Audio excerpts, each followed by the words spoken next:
Hey everybody, we're coming to you from Cherokee, and so we've been down here talking to the North Carolina Association of Action Community Centers across the state of North Carolina. We're really excited to have been here talking about our BeLoved Villages project, giving people hope that they can, wherever they are, and seeing the struggle of the housing crisis, because in cities and communities, rural communities across the nation, people are seeing a housing crisis.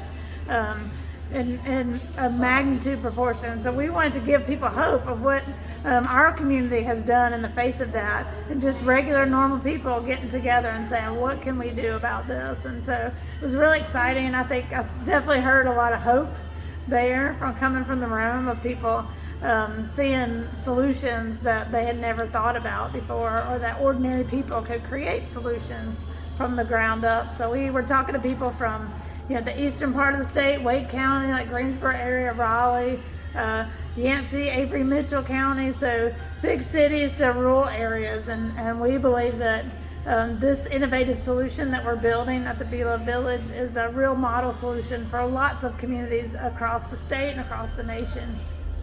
Yeah, and the name is very. I like a lot the name. That is from pandemic to progress. Yes. And I think that now the people, we are able to be more in community and together without masks and hanging out together. I think is the time the news. All these skills that we learned in the pandemic, and all these new people that we met in the pandemic, to start organizing ourselves and start creating a new way now outside of the pandemic. So I think that was very powerful to see the many people that we saw in the room, and a lot of people with a lot of good questions. And I think that what we saw was these many people that want to be doing something about it. So. Right. Bring this inspiration to the room, and bring many that we know that have been helping us to make this project happen. Bringing all them to this space was powerful. Sharing all these stories about the how, and the real big story that is that we have to be. There is nobody to be waiting for. Is we, and how to make it happen. Giving the recipe to a lot of them. Then the recipe is at home, is with the people that you know.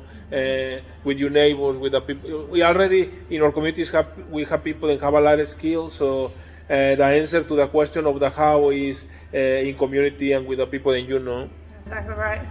So we've been walking in this huge space. This is a huge complex that we thought was a very interesting backdrop to all of this. Lots of huge buildings being built, and for us to talk about building a homegrown solution has been really powerful in this community, our indigenous community. To be welcomed here is very, very beautiful. And one of the things that we said is we have to share land. This is very important. And this is part of one of our ways that we say this is really the value of the people whose land was taken originally. And so the value of sharing land and making sure that everybody is taken care of, from our elders to our children. That's very powerful. And you were talking about the statistics that came today? Yeah, so one of the things that we've been very aware of is the point in time count data. So what that is every year, in a span of just a few days, every community in the nation will do what's called a point in time count, where they will attempt to count how many people are experiencing homelessness at that time. And so those numbers have just come out for Asheville and Buncombe County. 637 people that they identified experiencing homelessness. We know there's probably a lot more because it's very hard to find people and make sure that everybody is being counted.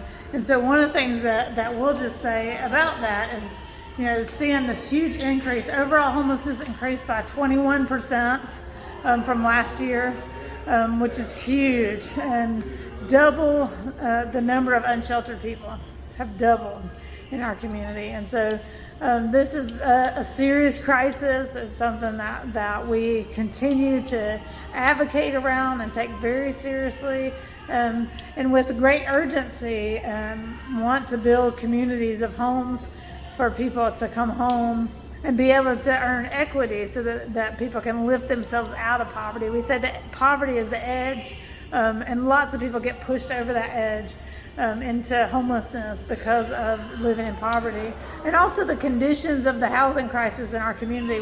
We know that gentrification continues to happen rampantly and quickly in our community, and we also understand that people are being pushed out. We get calls every day, people being evicted, not because of anything that they've done, not because they didn't pay their rent or they did something to cause that eviction, but because their landlord has decided to sell the house that they're living in, and often that is to corporations and investors.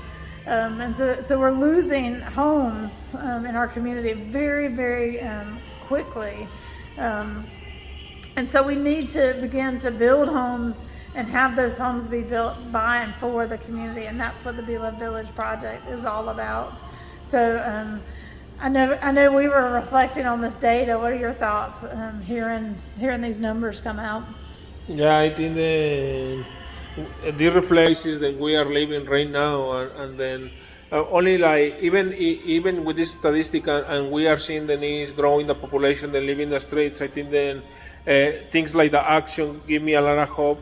Yes. Things like building the houses give me a lot of hope, and in a times that it's a crisis, I think then the best way that we can do is attach ourselves to something that give you hope, because you're gonna be in panic for all the crisis that we are experiencing. The inflation is going up. Today the Fed is going to present, or I think they already present how is going the inflation. Until this day, only last time was 8.9% inflation. So it's a lot of chaos that is happening. Only I think then attaching ourselves to activities or projects that is giving you hope, give you a lot of power in yourself to continue, a lot of healing in yourself to continue, and to believe that if we face a problem, when we are together, we can solve this problem. And like I say, it's about us having hope, and this is a center of hope. Like we saw in many places that we go, that is center of hope. It's a common name for different organizations in different places in the country. Only I really believe that having this center of hope is very necessary in every community. Then we hope that we came, that we are this for a lot of you than for us. Then it's this center of hope, this center of that we can do it, and then we must do it, and then I have other people that have the same mentality than myself, then I can join, and we can see change happening at the moment that we are walking. That's it. Powerful, and what really gives hope is, we could be paralyzed by these numbers, and we can be paralyzed by the things that we are seeing, or we can begin to band together and say we can do something about this and begin to take action. One of the things I love about this association has the word action and right in the middle of it, because we believe that when we get together and begin to do something together, and begin to say we can try solutions, we can begin to work on solutions, and a lot of practical solutions really just take elbow grease and people coming together as community. And so we're super thrilled that you're our community, and that we can join our hands together and our hearts together and act in such a way as to bring about hope, because we're creating solutions together. We're innovating together. We're rising to the challenge of these times. And in doing that, we build community. And in doing that, there's a lot of joy in community when we come together.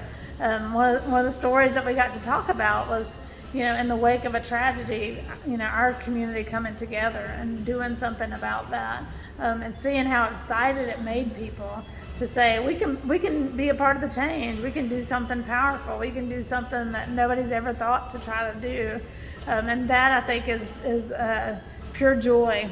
And we hope that you will continue to stay connected to us, and that we can act together in ways that build hope and build joy and build community, because all of those things continue to grow what we don't even know yet, what we can only imagine.